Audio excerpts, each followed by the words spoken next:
podcast. I am your host, Nicole, and this is the podcast where everyone is being supported students, faculty, members, everyone on campus. For students, I'm making the path easier for them to know more about resources on campus, have them feel supported, let them know that they're not here by themselves. And for faculty, I want y'all to put them onto the resources so that they could have a good college journey. So today we have a special guest, and his name is Kenzai Sinclair.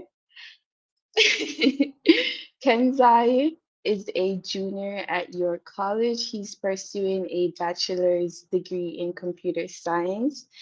Born in Jamaica, Queens, he takes great pride in his Jamaican heritage. As a Sikh scholar, Student Government Association secretary, and former track and field athlete, Kenzai is actively engaged in both academics and campus leadership. Passionate about mentorship, he has served as a BMI mentor and currently works with SEEK program, guiding fellow students through their college journey, as he should, period. Outside of his academic and leadership roles, he enjoys movies, music, and the outdoors. Kenzai also values his role as a big brother, drawing inspiration from both family and community. Welcome, Kenzai, to Active Mind Breaking Barriers. I'm glad that you're here so that you could influence others and spread your journey to others so that they could listen and learn from you. I'm gonna unmute you now. Right. Thank you for having me. Thank you for the introduction. That was very nice. No Thank you. problem. Uh, All right. How are you feeling today, Kenzai? I'm good. This is a different start to my day being on a podcast, but it's enjoyable. So far, I'm having a good day. How was your Fridays like like back then before this? Um, Usually, work. But right now I'm taking a little break, so now I have a lot more free time. But usually it's work. I'm usually at York, just editing, figuring stuff out. The normal stuff, student Okay, stuff. got it. So today's a little different. So we're gonna start. I know I read your introduction, but can you introduce yourself and tell us a little bit more about your journey at your college? Yeah. So like she said, Kenza Sinclair is my name. And my journey at York College. So Sikh student, as y'all know, I came to York through Sikh. Very Okay. grateful for that opportunity because without that, I didn't even know if I would go to college, to be brutally honest. So far my journey at York it's been eye opening. It's been different. Without York, I don't think I'd be the person I'm sitting here right now on a podcast. It's the professors have treated me right most for the most part. Good. Um, the counselors I've met, the mentors I've made, and then the opportunities in like student government and being an athlete. It's really um, it's just inspired me.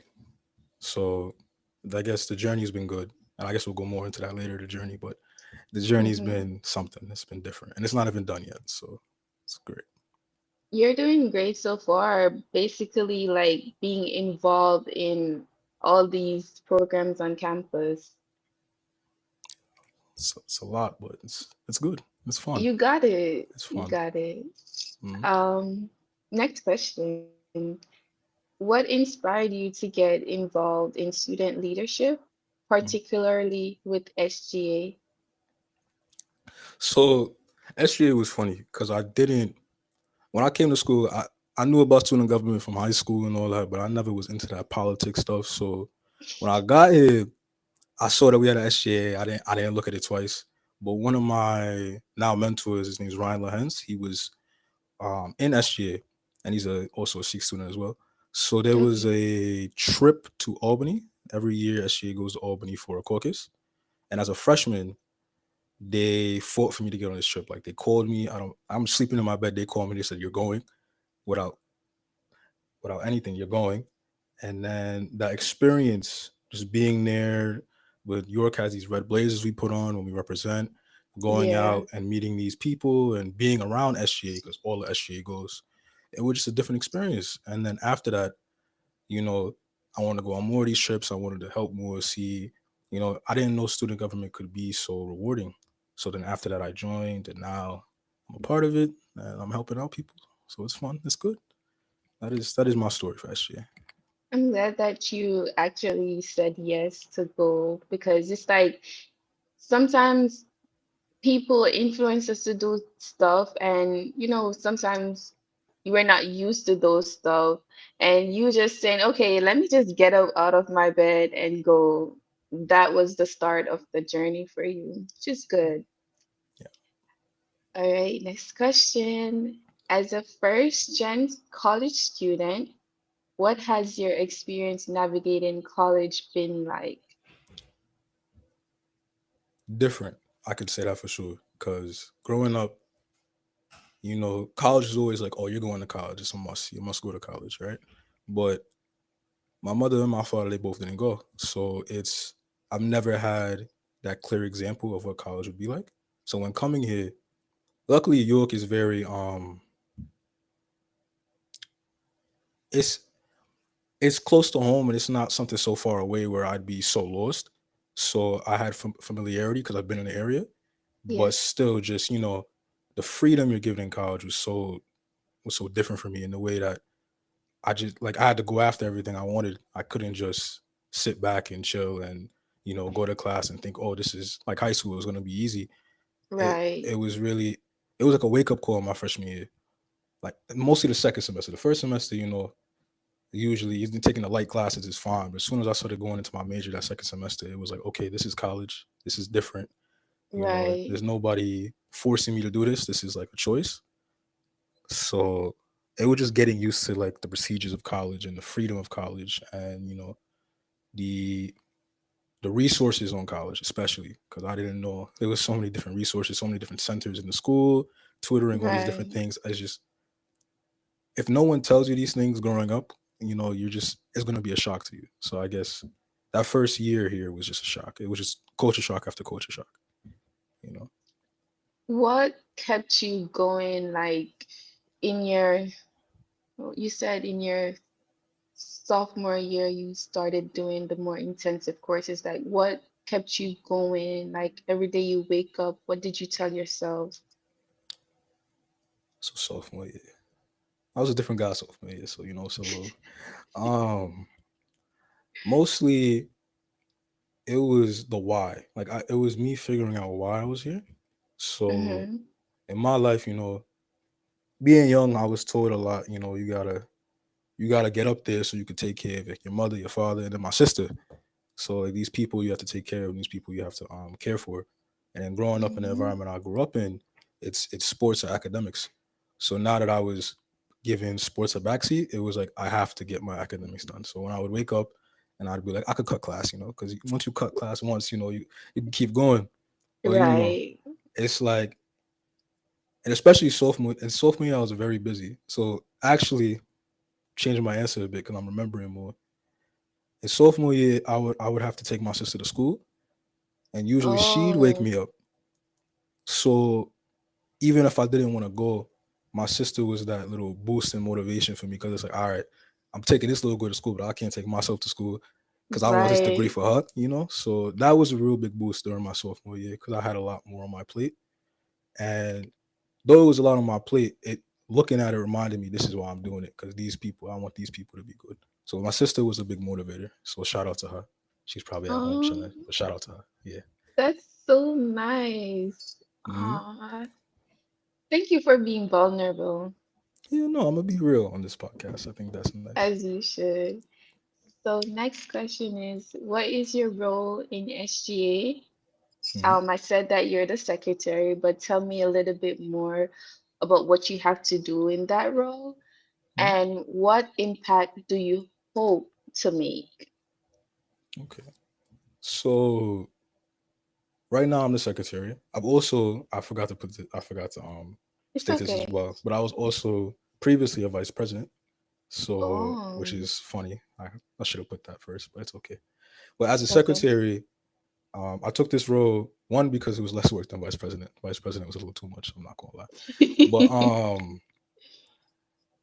I took it because I like being very organized, so I thought this would work for me. And Yeah, it has been. It's been very taking these notes and having all this information. And I think that's the thing I like about this role better than my previous one is since I'm secretary, I have to have so much information around SGA. So um it's taught me a lot about what's going on behind the scenes, like taking these minutes and attendances and just all the emails going by me because I'm a secretary that has to see what the emails are. right. So it's showing me more of the business side and the money side of the school. So Oh, it's really helping with me. Like if students ask questions before as vice president, of course I can answer them. But now as yeah. secretary, I have fact behind it. So I can like cafeteria questions. Before I could only say I apologize. Hold on. It's okay. Before I could only say stuff like it's coming, it's gonna happen. But now we're seeing it being built, and now I can say things like, okay, here's a timeline, here's why it's taking so long, here's this, here's that. So now, you know, Big boss. so now I feel now I feel like I'm better equipped to to inform students because that's one thing that I've noticed like the college needs more of just telling these students what's going on and telling these students what's happening. Yeah, So now that I I'm in this agree. position, I can do that. So that's secretary basically. That's really good, Kanzai. Keep it up. Mhm. Um, how has being in Seek shaped your college experience? And what advice would you give to other students considering this program? My advice is to go to Seek. Like go to Seek automatically. Like there's Ace on the school too. Don't go to Ace. Go to Seek. Seek is the place to go. All right. You know. You see, I'm trying to be a student and not the worker side of Seek because I don't want to give y'all that spiel. But Seek, I was gonna say Seek is a family, but that's kind of corny. But Seek is just a place. Seek is just a great place to be. So it's welcoming. When I first got here, he's now left. Gael, sadly, I love him. He's not left, but before I remember coming in here, and Gael was the type of person to just know your name. So before I had like 3 conversations with him, he knows my name. He comes up to me. He's helpful, and all the staff are like that. So automatically, if you're in a show, which I wasn't, but if you're in a show, Yeah, they're around you and they communicate with you and they ask you questions, and they are that helping hand for you. So go to see could have that helping hand if you need it. Plus, financially, they support you.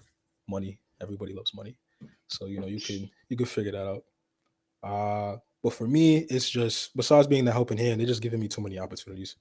The reason why I'm in SGA, the reason why I decided to run track and field for the school, um, the reason why I'm trying so hard, it's because Seek has given me that motivation. Besides my internal motivation that I already have for myself, they have given me what I like to say is because of Director Allen and Ryan and everybody in there, the high standards that I already had for myself have increased. So just being around that is just it keeps pushing you. Like I used to come to school when I was working with a button up and a tie every day, and I hate doing that. But they got me watching Suits, and now I'm thinking I'm Harvey Specter over here in a suit and tie coming to school. Like that stuff I wouldn't normally do, and right. it's giving me role models. Like again, I keep bringing up Gael Ryan, especially Director Aw, Allen. Seeing these people, especially Director Jamaican man, just there, just in this high position, making money and doing what he got to do. It's just good because I guess I've had male it's role models like, in my life, but not like that. right. Never like that. So It's like they're nourishing you at the same time, literally. yeah, They want you definitely. to be there and big up Seek, everybody in Seek, big Yes, up you, good Seek. I have the Seek sweater on now. Yeah, this is period. purposeful. Yeah, I gotta go to Seek. More people, it's better. Thank you for that. Mhm. Um, How do you balance your leadership roles with academics and personal life? It it's ever changing, because I could say for sure before, when I was younger and when I was first coming in and getting into these roles, it was a lot, and it was long nights, still long nights, but very long nights, and lots of times where I was focused on, let's say, the SGA and the track side, but not the school side and the personal side, or the personal side and the track side and not the SGA and the school. Like it was a very mix, or sometimes all in school, but not in these three. Not going to practice, not doing this. There's been times where I've messed up, and it's all about consistency. So like Right. now, what I've been doing, because there's so much stuff going on, I can get mixed up. Uh, Yeah, for real, lost in if the sauce. I told someone I was going to do something, and then I don't do it because someone else grabbed me right before I was going to do it. So now I'm doing something else, and it's just a lot. But what someone told me was, they sat down with me. It was actually Ryan. I keep bringing up these people, but it was actually It's Ryan. okay. They have made a way for Yeah, you to be here. So I think, by any means, big them up all the of time you course, want. it was it was around the sophomore junior year, and it was late sophomore year, because this is when I was still putting my sister on the bus and waking up extra early and doing all this stuff. Right. So he actually has a similar schedule to me, but he's in masters and doing this. So he sat down and just we just talked, we just compared our schedules. And it's, though I have a lot on my plate, it's not about how much I'm doing, it's what I'm doing with my time. So there's times where there's breaks and gaps, or there's weekends where I'm relaxing, or I'm doing work at home instead of homework at home, and it's like a mix, it's a blend that's not working. So what he Mm-hmm. told me was, when you're there, and when you're not there, you're not there. So, for example, if I'm in class, I'm in class. I'm doing the work. I'm paying attention. When I'm home and I have homework, I do the homework. When I'm in Oh, SGA, when I'm in SGA and there's SGA work to do, I do the SGA work. If I'm there for 2 hours, that's a lot of work you can get done. If I'm right. at Seek working, I'm doing Seek work. I'm not trying to finish up homework before class in Seek, because now then the work. Like, for example, I do video stuff at Seek. I can't edit a video and I can't edit a video at work because I'm doing my homework at work. So now I gotta edit the video at home, and it's just, and now I'm up late doing two things at once. So it was, when you're there, you're there, and if you have time, find there's always time. When you find that time, you gotta get stuff done. So now, for example, if I'm waking up at, let's say, 8 9 o'clock because I have stuff to do today, Mm-hmm. instead of spending 2 hours taking a shower, you know, washing my face for mad long, scrolling on TikTok, you know, I can bust out what I gotta do, get some work done before school, and then when I go to work, get all the things I gotta Yeah. do for work done. So now I'm not behind. I can go home now and I can relax before I do homework, and I'm not feeling so stressed. Because that's the big thing, just the stress of all the things you're doing. Um, Yeah. so yeah, I guess saying, just when you're there, you're there. Focus on what you're doing when you're there, because it's easy when you have a lot on your plate and you're in class to think about everything else but class, and now you're behind in your class and it's giving you more stress. So always just focus on what you're doing. I like that response. I'm actually learning from you as you're speaking about that because, as you said, like having so much stuff to do all in once, the one time, and you have your schoolwork, work, and all that, I find myself like overworking myself.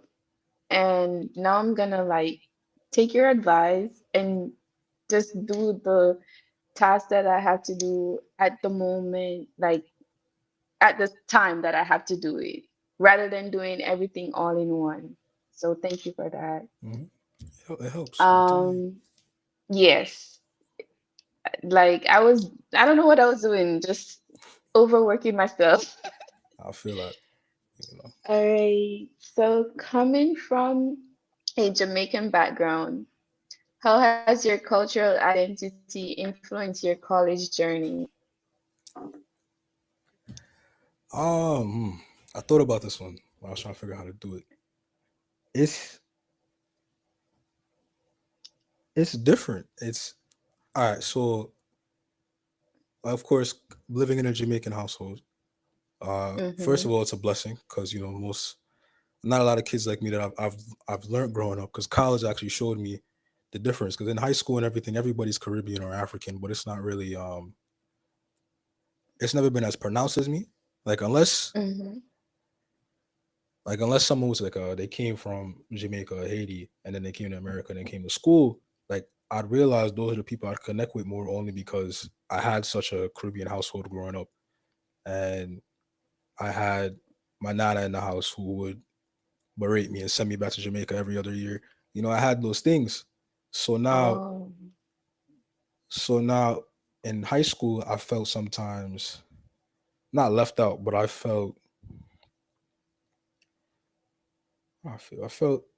sometimes I just felt a little lost because it's like, of course, I can relate to everybody. I was born here. I'm doing all this, but then there's stuff I can't relate with, and I can't talk about with people. So then when I come to college now, you know, I'm thinking college is gonna be work and the same and all that. But especially at York, it's such a diverse college with so many different cultures and you know, different African cultures, Caribbean cultures, just different Asians, all this and that.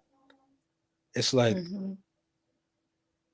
coming from this Jamaican background, now I could talk to somebody about why I love Aki so much and why it's festival is my favorite or why I'm so good at dominoes because people would think oh this that like it's giving me the community that I never had like growing up, uh, and not only that, just being from this background, I've always been so energetic and so uppity and so happy and so into just so curious. But coming to York and being around all this diversity has just been very welcoming, and it's been a lot for building my character and making me love my culture and my background even more. Just being around these different people and being around people that know more than me and I've lived there longer than me. So it's just on that end it's beautiful, and on the other end, um, I guess it's made me more hardworking.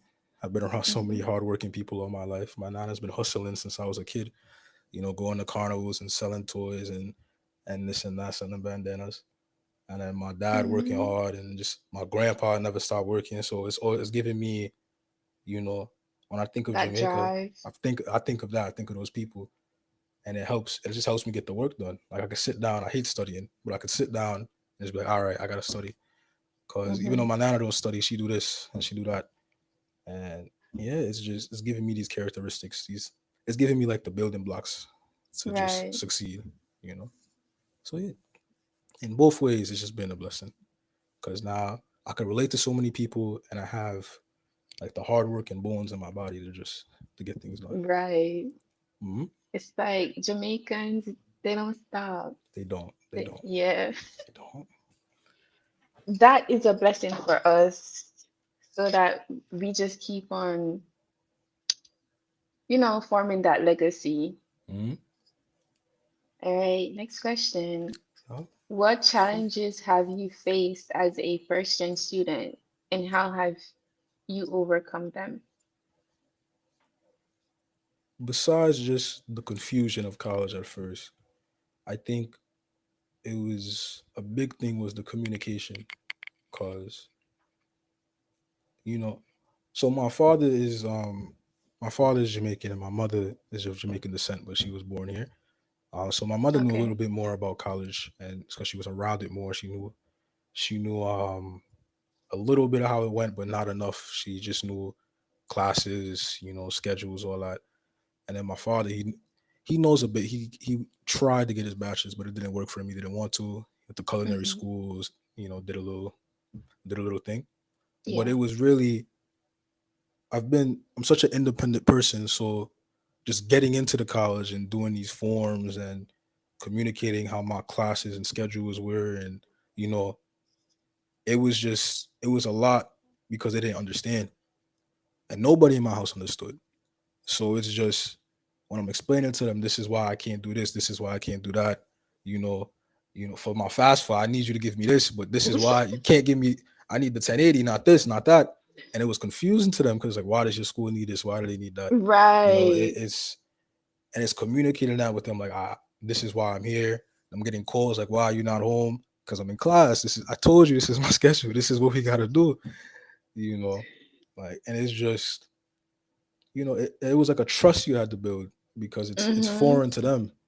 As much as it was foreign to me, it was foreign to them. But since I'm in it now, it's different. It's just a different beast to them. And then I was going through a lot my last 2 years of high school, so it was especially weird for them seeing me depart again because there was a Yeah. time where it was just bad and I wasn't there and it was a lot.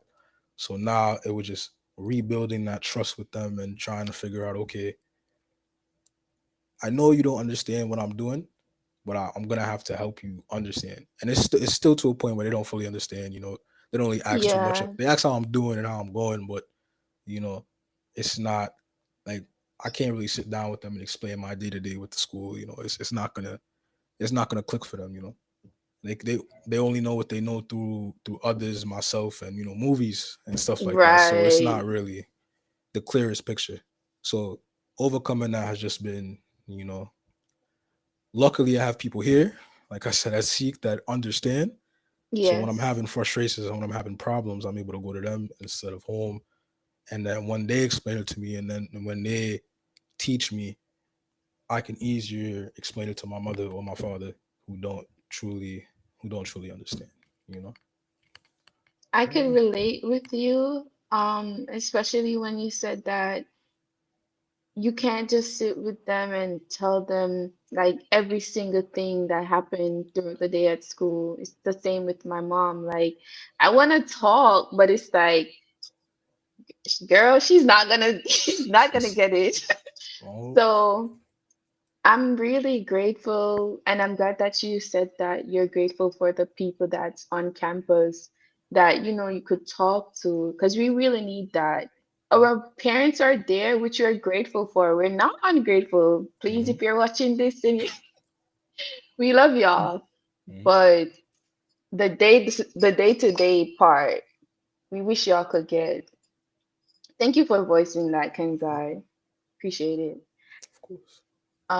Next question. Uh, Are there any cultural values or lessons from your upbringing that have helped you in college? So one, just work hard. Nice, you Mm-hmm. brought it up. You always got to work hard. You always got to work for what you want. Um, and then besides that, that's what my father put in me. Just work hard. As a Jamaican man, he said, him and my nana, my grandpa, just from watching them and through experience, just okay, you gotta work hard. You can't not work hard. But also, from my mom, because you got to shout out to her too. She's really, I can't say it. I'm a mama's boy. My mother's really the person who raised me. So through my mother, it was just she's been through a lot in her life, um, crazy stuff. So when we have our talks and we communicate, she raised me to be. She raised me from a young age to be older and not to be independent, but that just came through the lifestyle that we had. Uh, but through our talks and through our communications, it was always just she tried to raise me to just not only be myself in all rooms, because that's a thing, just you know, being yourself and being yourself unapologetically, but also True. just her big thing was how I spoke and how I communicated and how I would voice my opinion. That was a big thing because she felt it was easy for her voice to get stifled. And she's a very smart individual, so she Mm-hmm. wanted me to be able to properly voice how I'm feeling. And because sometimes she would see herself in me, and she would see sometimes that through anger and through frustration, sometimes my voice gets muffled, and now I become Mm-hmm. just that angry black person that's just wilding out. And there's some there's some Caribbean twang to it, and now it's like a little okay. Now I just can't talk to this person. So my mother always told me, and it's something I've been thinking about every day I go to college and every day I'm in these rooms with these people because of these positions I'm in. It's Yeah. just to always be myself and always let my voice be heard and always be able to speak my mind even if even if what I'm thinking in my mind is not something that should be said, figuring out a Mm-hmm. way to filter it and get my opinion out, you know, because I'm very quick to anger sometimes and I'm very quick to frustration. So it would come out in my words. And she tried from a young age to this day, because there's still problems. She's trying to make sure I can properly communicate that. And it's helped in college a lot. It's something I think that's the biggest thing that's helped me in college. Because if not, I would have cursed too many people out. I wouldn't be here. I would have fought somebody. Things would have happened. So because of that, now, you know, it's just, I guess I'm more, my vernacular. Ooh, I like that word. I'm writing that down. Is much better. Is very improved. So yeah, that's that's the biggest thing. I like that. I'm so Mhm. proud of you, Kenzai. You're not just like in the positions at the school, but you're actually digesting what you can, which is the positives. Don't digest the negatives, please. Mhm. I know you won't, but you're doing good. Just wanted to let you know that. And Mhm. as a young man, too, voicing your opinions and what you're going through is not easy. So I must commend you on that. Mhm. Keep going. Of course. Yeah, Thank you. you're welcome. Um, we're talking about expectations, right? So I'm gonna ask you, do you feel pressure to accomplish more because of your background or family expectations? How Of do course. you, yeah, tell me about that. Like, how do you navigate that? It's really a day by day. Um, because since I was young, so me and all my cousins, we've all had, especially me and all my cousins on my father's side, so the Jamaican side, we've had a lot of expectations put on us, very high expectations. Um, anytime we've done something, we always praise to the high, saying this is going to be, he's going to be the next one to bring us up, or she's going to be the next one to bring us up.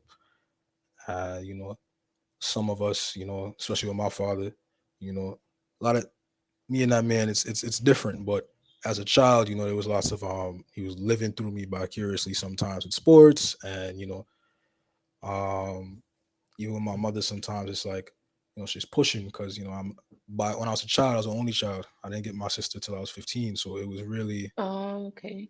it was really you know, how can we make this boy better than us and make it to a point where he can take care of us?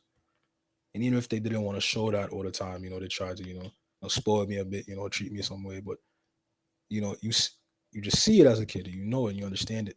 So every day, even now, there be times where I can't, like, I don't want to work, I don't want to do this, but it's like you feel the pressure. Then, like, that's when you truly feel the pressure. It's like, okay, what if I don't do this work? Now, what's gonna happen? Now, if I don't do it, and I just sit, I play my game, or I go outside and I just play ball and forget about everything. It's like, how are they gonna feel? You know, how is it gonna be for my mom, who's going through a lot, my sister, you know, who's on the spectrum and she needs taken care of when she gets older, Mm-hmm. you know.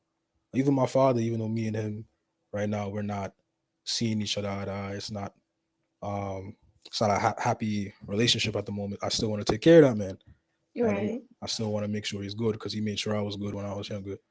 So it's you know, and my nana especially, you know, seeing her work and seeing what she's been doing, you know, it's just like, dang, I gotta take care of all these people, you know. And even though some of them didn't want me to feel that way, that's what happened in the household. So I think now what I've been doing is, even when I'm feeling that way and when it's bad, it's just, it's okay to have a little distraction sometimes. Like, I feel as though the pressure, what it does to me is it makes it feel like I'm not doing enough. But then sometimes I just have to talk to someone else and ask them, am I doing okay? Like, am I slacking? And then they will tell me, like, you're not. Like, you're doing a You're lot. not. You So are not. You're doing great. you know, doing that, it helps me. Okay, I'm just in my head because I feel like if I could, I'll work 24 hours straight a day and continue that, don't sleep. I really would. In my head, I'd want to do that. That's what would make me feel like I did work. And I know that's insane.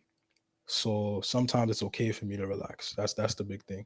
Because when I'm relaxing Yeah. and doing something fun, or you know, I go to the gym. That's what I've been trying to do consistently in the gym. That little 2 hour break for me is like healing. Facts. So it's it's finding those breaks and enjoying those breaks, trying to be in the moment.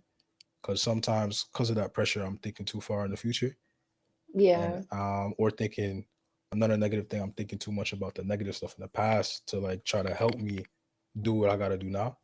So it's just the goal is to not distract, but to be in the moment of what I'm doing. And if I'm chilling watching a movie, I can put the phone on D&D for an hour and just enjoy that movie. That short hour will really like fix me up and Yeah. get me back on the positive. So that's the goal. Not distract, but I guess entertain or A relax. mental health Yep. day or time. Um, First of all, I would like to let you know that it's okay to take a break. It's okay to Mhm. just say, you know what, I need my alone time. I think I'm gonna watch a movie, as you said earlier. It's okay. That I feel like when you take that break, you come back 10 times more Mhm. like better, like a better version of yourself.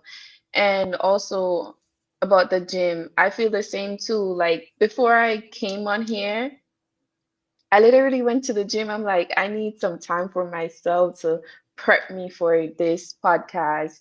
I have to do something before like achieving a goal or doing something throughout the day to like keep my mind steady. Because if I just go and do it like that, I don't think that I'm gonna give it my all. So So, just letting you know it's okay to take time for yourself. And you're doing great. thank you. You're welcome. Next question. Do you ever feel like you have to code switch between home and school? Definitely. Well, so right now, I'm not, only because right now I'm living with a cousin, and it's Mm-hmm. just there's no they know me, they know outside me, they know regular me, they know both sides of me, so I can just go home living with him and his mother, my aunt. She's an older lady. She's taken care of me since I was a kid, so she knows Kenzai. So I could be both ways. Of course, I'm not gonna go Okay. crazy, but in that situation now, I could be I'm good anywhere. But definitely when I was living with my mother and my father, it was definitely I'd go home, and it was just two different people. It was I'm here, I'm more energetic, I'm more talkative, I'm more this. When I go home, it's go to my room, do my work, hi, hello. Yep. My sister would get some energy, but usually I'd be tired. I let her chill with me in the room. I'll take care of her like I usually do. And call it a day. It was two different people. So cold. It really was cold tuition. I was like here. Sometimes I'd act the fool. I'll be the young idiot. I'd be both, and at home I'd be a parent. Yeah. So it was different. It was so different. Now I'm glad now that I don't have to switch as much. I can keep the energy here and there and nice. But before, definitely I was two different people. Thank you. Um, Back to York. What resources at your college have been most helpful to you? This is an easy one. Of course, one Seek has been a very great resource. Uh, Mm-hmm. and then Seek has shown me other resources. So because of Seek and because of a low moment in my life, they brought me to the counseling center and they helped me greatly during that moment. Um, Not only that, but I can say for sure the men's center has helped me as well. I've talked with Roosevelt, who is the head over there. He Mm-hmm. helped me during my formative years. Uh, let's keep going. Let's keep going.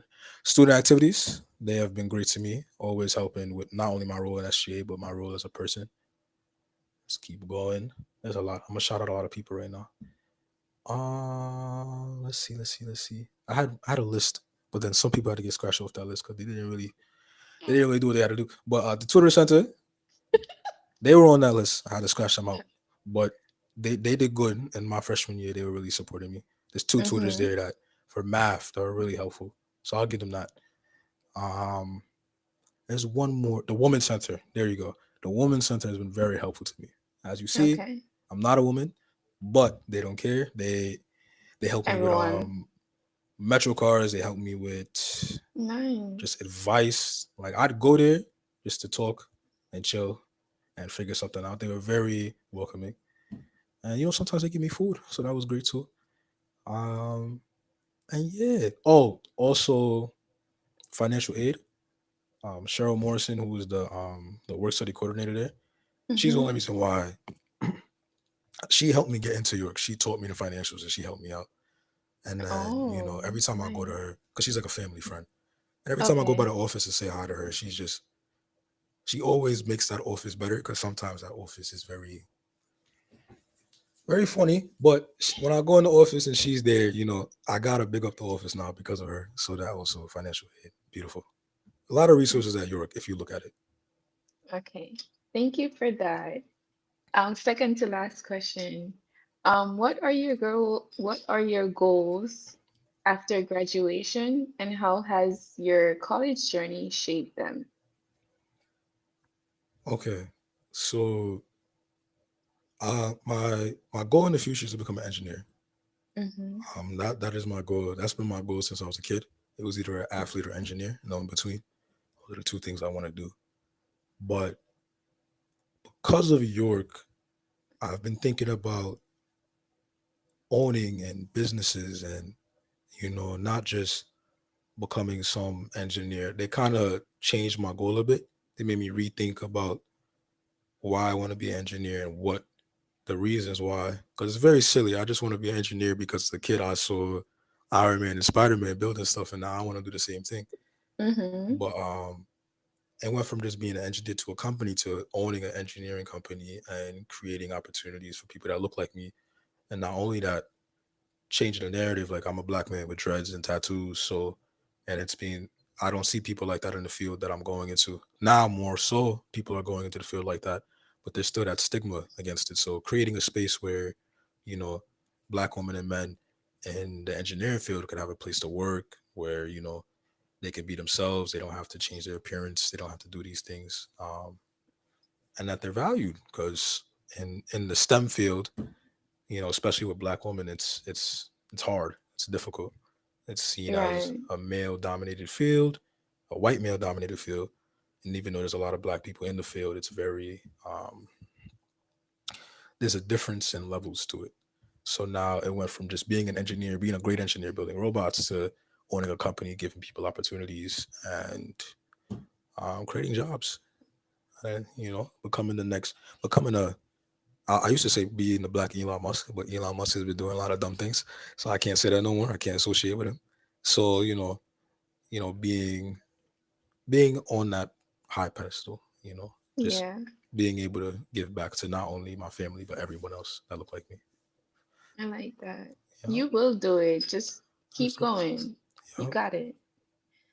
Um, I want to ask this other question before my Mhm. last question. If you could change or improve one thing about the student experience at your college, what would it be? I really have two. So one, so it would be, it's communication and advisement, and I guess that goes in together. But Mm-hmm. so I'll talk really about the advisement part because I work in the college and through Seek, I means I work in enrollment as well. So I see Right. the enrollment and I see the retention rates of students. So now with Seek, what I've realized is, and probably with ACE too, they're a sister family, so they're cool. With these programs, these students are getting, since they have this helping hand, there's more advisors that are on them, and more people speaking to them, and more people educating them over time. So now what I'm noticing is with the regular students that are not in these programs, it's different. They're not getting, they're confused. They don't know where things are. They're in their sophomore year and they can't find certain offices and they don't know how to use DegreeWorks. They can't help themselves with their student, like they can't Right. even build schedules in their sophomore, junior year because they were never taught how to use DegreeWorks and never taught how to check for what they have and what they don't have. And through Seek, like at our freshman year, we had to take a class with 2 credits that taught us how to do that. So like Oh, we were taught from a freshman, I can make my own schedule and know and understand why my schedule looks like this and that, and why I'm taking this class and why I'm doing this. And then I'm helping my other friends that are not Sikh create their schedules to show their advisor, you know. So it's from freshman sophomore year, I've always been saying we need a better advisement system. We have students that don't even know they have advisement counselors that are set for them, Like there were students that didn't even know, they thought they were a major since they were a freshman, but York makes you undecided when you come yeah. in. So now they're thinking they're doing this, but they're not. So it's just that communication and that help that you need, especially as a freshman. I feel like we need to figure out a way to better advise these students, give them mentors, and help them along the way, especially during those first 2 years, because that's when they need to know these things. Yes. So that's my big thing, just because I feel like if you know what to do and you know what's going on, even though there's better college experiences out there, going to Howard or some different Yeah. HBCU, you're more likely to stay because you understand what's going on and you know what to do and how to continue. So I feel like that's a big thing that would help you, just better advisement. That's true. I agree. Definitely. But one thing though, like I'm a mentor, right? Hmm. And when I reach out to some of my mentees, I'm putting them on blast, right? Oh, they're not answering. Exactly. See, that's a And problem. that's what I hate. Like, y'all have me, make use of me. Listen, like, I met someone else the other day. She was like, I wish you were my mentor. I'm like, girl, I don't have to be your mentor, but I'm here to help you, regardless if you have one or not, if I'm not your mentor. But that's what I wish to, like, they feel lost. Like, as you said, the communications part. And it's so much we can do as mentors, but it's the higher heads that need to implement, like, as you said, hey, communications. Know that you're not a declared major in your freshman or sophomore year. You have to complete these prerequisites before you're even declared a major. So I agree. I like that. Last question. What advice would you give to other first gen students who are struggling to find their place in college? Okay, if you're going to York, go through Seek Now Plan. Actually, so my advice to you would to be, well, one thing is before you go into college, I didn't do this and I wish I did. Just study more about college. I I think in that point in my life, college was like an afterthought. So I was just, when I get there, I'll deal with it. That was my big thing. I'll deal with it when I Okay. get there. So one of the advice, what I would do if I went back would just research more. Like I'm going to York, let me figure out more about York. Let me watch more vlogs from students. Let me do stuff like that. I think that would help Yeah. a lot with like the confusion part because I didn't do that. Okay. So when I was confused, I was confused. And not only that, just find someone to talk to. I think that's Okay. just a big thing. Especially if you're a man like me who doesn't want to talk to people. Find someone that you can go that's in a similar boat, or there's someone that's, especially someone that's been through what you've been through. I think that would help a lot. Like someone that's been in your shoes, that's gone out of it. I Mm-hmm. think that would help you a lot. Just, okay, I'm not alone. Like other people understand what I'm going through, because it's so easy to just be like, oh, I'm just stuck in this position, and you think nobody's beside you, but there's people beside you, in front of you, behind you. So like once you think like that, when like it's not just me, it will help you. And once you build that community that you could talk to and go back and forth with, it will make things much easier and most probably more enjoyable as well. If you find the right people, y'all can go have fun and go party and do stuff. But you know, because I found those people early on, even though I was going through these confusing stuff and college was weird and annoying, these people were like they would simplify it for me. The Okay. people. And then I had the people in front of me who were simplifying it for me and making it easier for me. I had the people next to me who were going through it with me, so I didn't feel alone. And I had people behind me that are starting to go through it, and now I can help them. And doing that, being in that little circle, would help you get more acclimated. And then by by your junior year, even your sophomore year now, it's like the confusion's all gone. It's like college is college. You're in it now, and you're better, and you understand it to the point where your little cousins calling you for advice, like, yo, what do I do? Like, how do I Yeah. how do I do this? And you're like, all right, you sign the form here. Tell your mom to give you the 1080 by tomorrow. Like, like you could do that now. Like, and before, like you were in your shoes stressing, figuring it out. Now you can be that person to help. So I feel just research and find your community, find some people, talk to people. That's gonna help. Definitely. Don't do it alone. That's my don't do it alone. And yeah, Thank you. yeah. Thank you so much for everything, basically, coming on here, being kind, Oh, empowering other people. You are on the right path, Kenzai, and don't stop. Even when you have like doubts, days when you don't feel like you're Kenzai, look in the mirror and say, I am Kenzai Sinclair and I'm mm. doing this. So thank you so much. You did great. And this Thank you is for the having me. end of the podcast. You're welcome. Um, that is it. Thank you so much. Hope you have a blessed day. Mhm. Bye. All right. Bye.